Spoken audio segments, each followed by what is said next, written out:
आप देख रहे हैं किसी भी खबर का संपूर्ण विश्लेषण करने वाला शो लाई डिटेक्टर टेस्ट, जिसमें आज बात होगी पुतिन के उस रौद्र रूप की जिसने नाटो के देश को डरा दिया, उनको परेशान कर दिया। एक हफ्ते पहले पुतिन ने जो कहा था वो करके दिखा दिया और नाटो के देश कुछ नहीं कर पाए। पुतिन ने 2 दिन में यूक्रेन में इतने मिसाइल और ड्रोन हमले किए जिससे यूक्रेन के शहर दहल गए हैं। रूस ने यूक्रेन पर शायद ड्रोन से ताबड़तोड़ हमला किया। रूस ने यूक्रेन को ड्रोन का जवाब ड्रोन से दिया और पुतिन की फौज ने जिस तरह से यूक्रेन पर हमला किया उससे नाटो के वो देश परेशान हैं जिनकी सीमा रूस से लगती है। कीव को गाजा बनाने के पुतिन के प्रण का सच।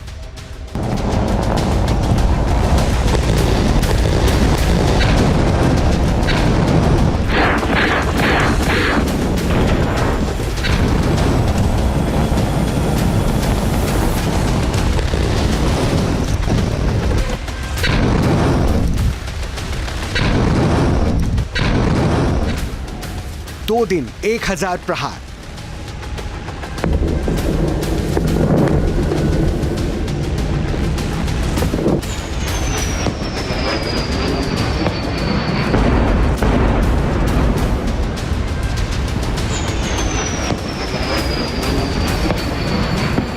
यूक्रेन के शहर शहर हाहाकार।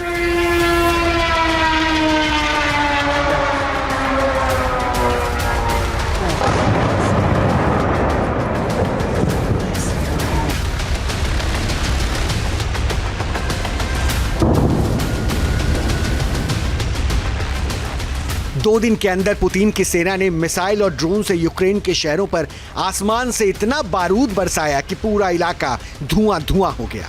हर तरफ बारूद की दुर्गंध घुली है, हर तरफ मातम पसरा है।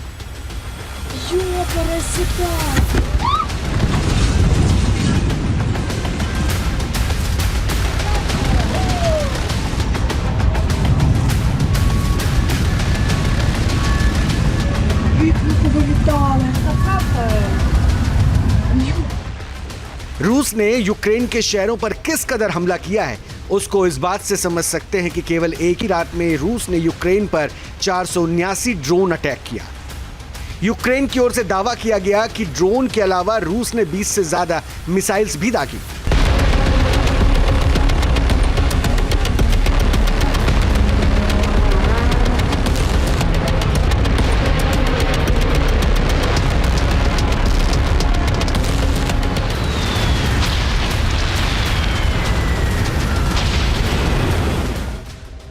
यूक्रेन पर रूस के हमले की ये ताजा तस्वीरें हैं जिसके जरिए आप समझ सकते हैं कि रूस की फौज ने यूक्रेन के शहरों पर कितना भीषण हमला किया।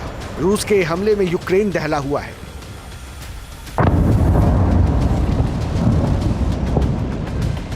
क्योंकि 2 दिन में ही रूस की ओर से यूक्रेन पर करीब 1000 हमले किए गए जिसमें ड्रोन और मिसाइल शामिल हैं।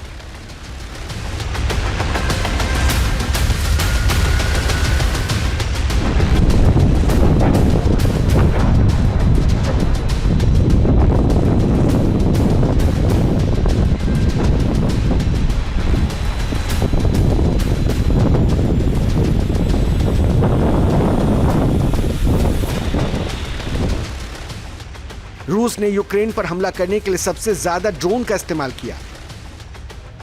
रूस ने यूक्रेन पर शाहिद 136 ड्रोन से हमला किया। रूस की ओर से किंजल मिसाइल दागी गई। रूस ने KH-101 क्रूज मिसाइल से हमला किया। रूस ने KH-22 क्रूज मिसाइल से भी प्रहार किया। रूस ने यूक्रेन पर KH-35 क्रूज मिसाइल भी दागी। रूस ने यूक्रेन पर KN-23 बैलिस्टिक मिसाइल से भी हमला किया। रूस ने यूक्रेन पर इस्कंदर के क्रूज मिसाइल से हमला किया।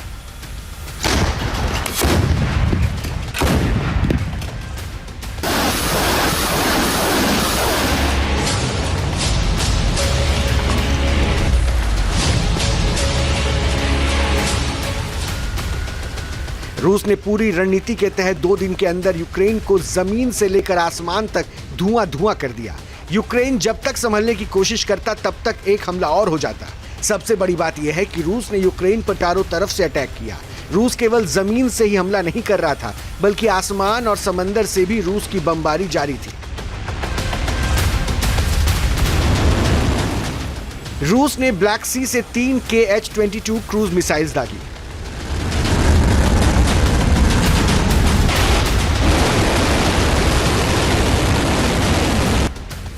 क्रीमिया से रूस ने KH-35 क्रूज मिसाइल से हमला किया।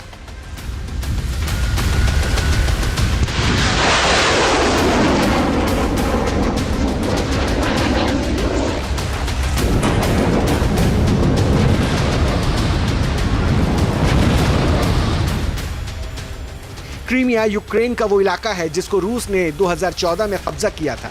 क्रीमिया पर रूस का अभी भी कब्जा है। ये इलाका रूस के लिए रणनीतिक तौर पर काफी अहम है।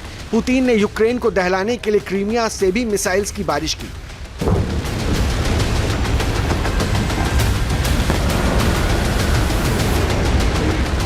रूस की जो अभी वहाँ पे जिस ढंग से रूस के ऑब्जेक्टिव्स मुझे समझ में आ रहे हैं, तो मुझे लगता है कि रूस यूक्रेन पे दबाव बनाने की कोशिश कर रहा है। रूस उसके और भी जो स्ट्रेटजिक एरियाज़ है उसको कैप्चर करने की कोशिश कर रहा है यूक्रेन में।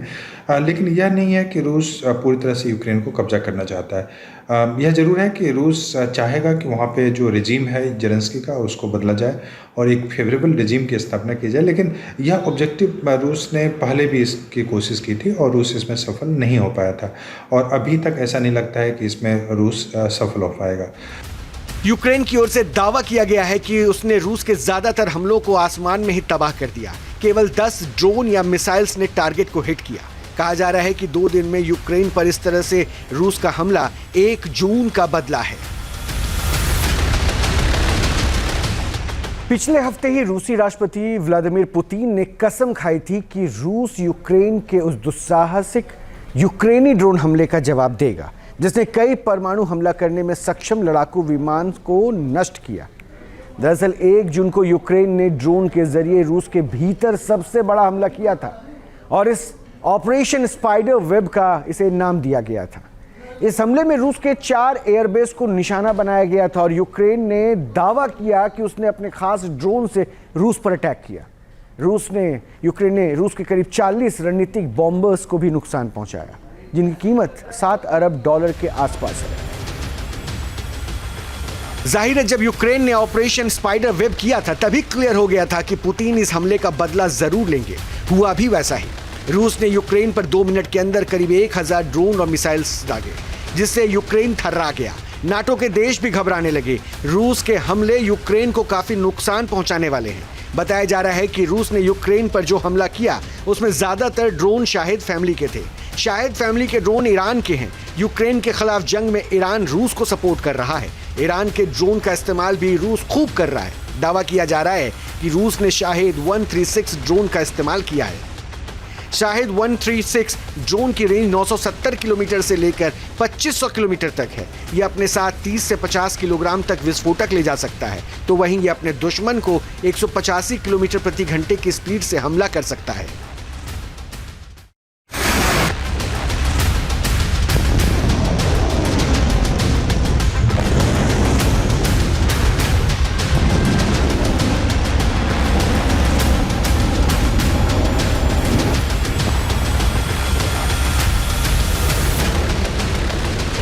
रूस यूक्रेन की जंग में दुनिया ने देखा कि किस तरह से ड्रोन तबाही मचा रहे हैं। रूसी नहीं बल्कि यूक्रेन भी ड्रोन का खूब इस्तेमाल कर रहा है। ऑपरेशन स्पाइडर वेब के समय भी यूक्रेन ने करीब 100 ड्रोन्स का इस्तेमाल किया था और रूस का सबसे बड़ा नुकसान भी कर दिया था। जाहिर है, यूक्रेन के साथ 3 साल की जंग में रूस को भी पता चल गया है कि आने वाले दिनों में ड्रोन ही वो शक्ति होगी जो जंग में निर्णायक होगी। लिहाजा रूस को ईरान से जो शाहिद फैमिली के ड्रोन मिले हैं, रूस उसका अपने यहाँ प्रोडक्शन भी कर रहा है। रूस के एक अधिकारी के मुताबिक रूस शाहिद ड्रोन का प्रोडक्शन बढ़ाने पर जोर दे रहा है। फिलहाल रूस हर महीने 2000 शाहिद ड्रोन बना रहा है, लेकिन आने वाले दिनों में इसे 5000 प्रोडक्शन हर महीने करने का टारगेट रखा गया है। बता दें कि मौजूदा समय में अमेरिका के पास सबसे ज्यादा 13,000 मिलिट्री ड्रोन्स हैं। दूसरे नंबर पर चीन है जिसके पास 6000 के करीब मिलिट्री ड्रोन्स होने का दावा किया जाता है। तुर्की तीसरे नंबर पर है। जाहिर है, रूस दुनिया की महाशक्ति होने का दावा तो करता है, लेकिन इस मामले में ये थोड़ा पीछे है। बहुत हद तक ये सभी भी हैं। रूस के पास विध्वंसक मिसाइल है, लड़ाकू विमान है, लेकिन ड्रोन के मामले में रूस थोड़ा पीछे है। ड्रोन के मामले में रूस दुनिया का छठा देश है, लिहाजा कहा जा रहा है कि रूस ड्रोन की महाशक्ति बनने में जुटा है। रिपोर्ट के मुताबिक 2030 तक रूस ने ड्रोन मैन्युफैक्चरिंग पर अलग से बजट दिया है। 48 रिसर्च एंड प्रोडक्शन सेंटर्स रूस में खुलेगा। इसके साथ ही रूस के 75% स्कूल्स में ड्रोन से जुड़ी जानकारियां और इससे जुड़ी शिक्षा भी दी जाएगी। पश्चिमी देशों की टेक्नोलॉजी पर जो निर्भरता है उसको रूस खत्म करेगा और 80% टेक्नोलॉजी उपकरण जो पश्चिमी देशों द्वारा प्रतिबंधित हैं, रूस उसको चीन से लेगा।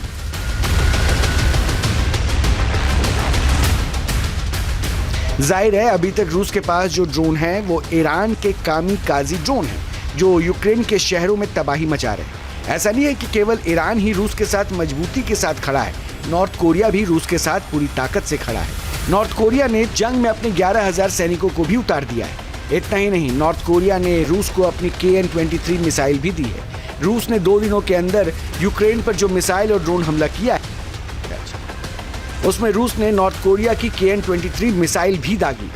दावा किया जा रहा है कि नॉर्थ कोरिया की इस मिसाइल ने यूक्रेन में काफी तबाही मचाई। ऐसा नहीं है कि रूस ने KN-23 मिसाइल का इस्तेमाल पहली बार किया है। पुतिन की सेना ने KN-23 मिसाइल का इस्तेमाल 2024 में भी खूब किया था। नॉर्थ कोरिया की KN-23 मिसाइल रूस को खूब भा रही है।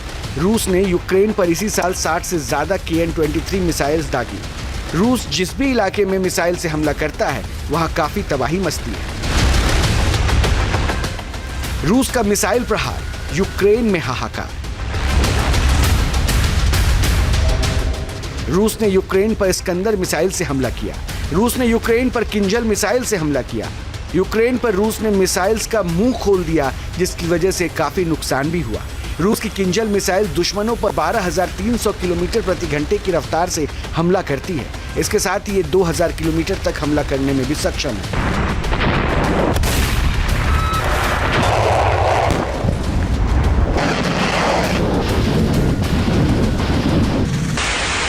यह मिसाइल अपने साथ 500 किलोग्राम तक विस्फोटक ले जा सकती है। रूस ने इस मिसाइल को भी यूक्रेन पर दागा था। बताया जा रहा है कि रूस ने इस मिसाइल को MiG-31 के लड़ाकू विमान से हमला किया था। यूक्रेन की ओर से दावा किया जा रहा है कि उसने रूस की MiG-31 के लड़ाकू विमान को मार गिराया है। रूस ने 9 जून की रात को किंजल मिसाइल से यूक्रेन पर हमला किया था, लेकिन हमले के समय यूक्रेन ने MiG-31 के को तबाह कर दिया। ये यूक्रेन की बड़ी कामयाबी मानी जा रही है। यूक्रेन के खिलाफ रूस ने जिस तरह से अग्रेसिव अप्रोच अपनाया हुआ है, जिस तरह से यूक्रेन पर मिसाइल्स का प्रहार हो रहा है, उसको देखते हुए यूक्रेन के पैट्रियट डिफेंस सिस्टम को यूक्रेन में तैनात किया गया है। बताया भी जा रहा है कि पैट्रियट डिफेंस सिस्टम ने किंजल मिसाइल को इंटरसेप्ट किया। जाहिर है पैट्रियट ने यूक्रेन में तबाही को कम किया, लेकिन पुतिन के तेवर अभी भी सख्त है। रूस के पास ऑरिशनिक मिसाइल भी है। उसकी रेंज में यूक्रेन समेत 16 यूरोपीय देशों के 44 नाटो बेस हैं। इतना ही नहीं, रूस के पास परमाणु ऊर्जा से चलने वाली स्काईफॉल मिसाइल्स भी हैं, जो लगभग अनिश्चित समय तक अंतरिक्ष में रह सकती हैं। वहीं से इसको ऑपरेट किया जा सकता है। जब भी रूस का डिफेंस कमांड इसे हमले का आदेश देगा, ये मिसाइल तुरंत ही निर्धारित लक्ष्य पर परमाणु हमला कर सकती है। रूस को अपनी इस मिसाइल पर काफी नाज है। रूस के पास S-500 जैसा मिसाइल डिफेंस सिस्टम मौजूद है और इसके बारे में दावा किया जाता है कि वो हाइपरसोनिक मिसाइल्स को रास्ते में ही मार सकता है।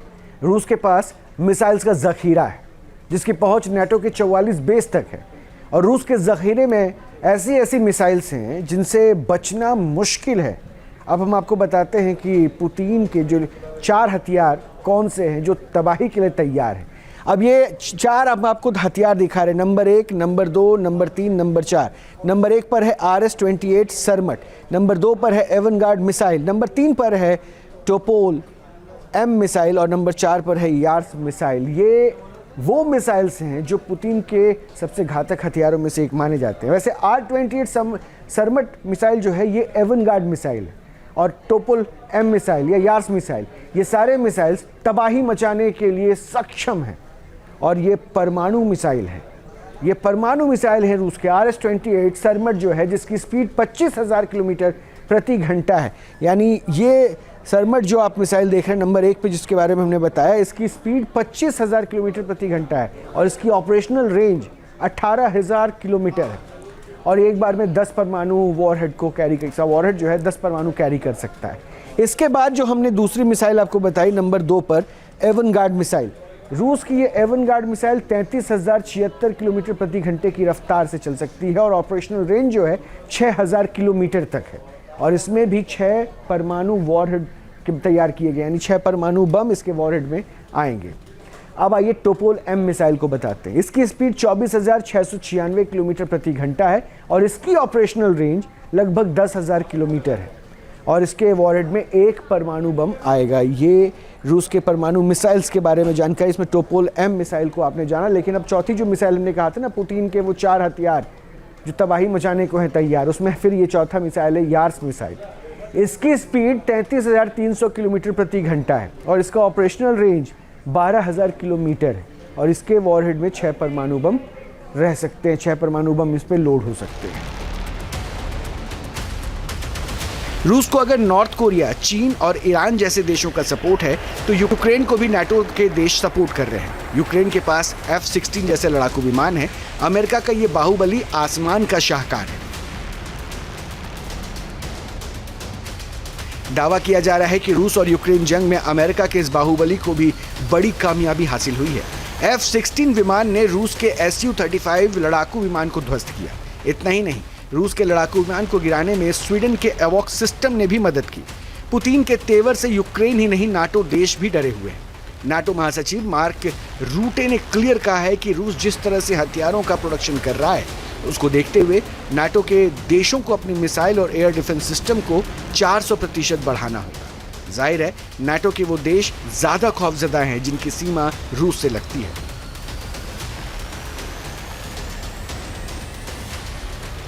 क्योंकि अगर यूक्रेन को पुतिन ने काबू में कर लिया तो नाटो के यूरोपीय देशों पर खतरा बढ़ जाएगा, जिसको नाटो के देश अच्छी तरह से जानते हैं। लिहाजा पुतिन के खिलाफ नाटो काफी एक्टिव है, लेकिन इतनी घेराबंदी के बावजूद भी ना तो पुतिन के तेवर कम हो रहे हैं, ना ही उनकी तुरीर में हथियारों की कमी हो रही है।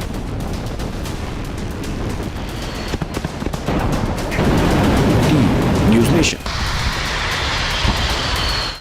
जहाँ भक्ति है हर शब्द में, कथाओं में छुपे हैं दिव्य रहस्य और ज्योतिष देता है जीवन को दिशा। धर्म से जुड़ी हर बातों को जानने के लिए हमारे चैनल स्तुति को सब्सक्राइब करें। चैनल पर जाने के लिए इस लिंक पर क्लिक करें।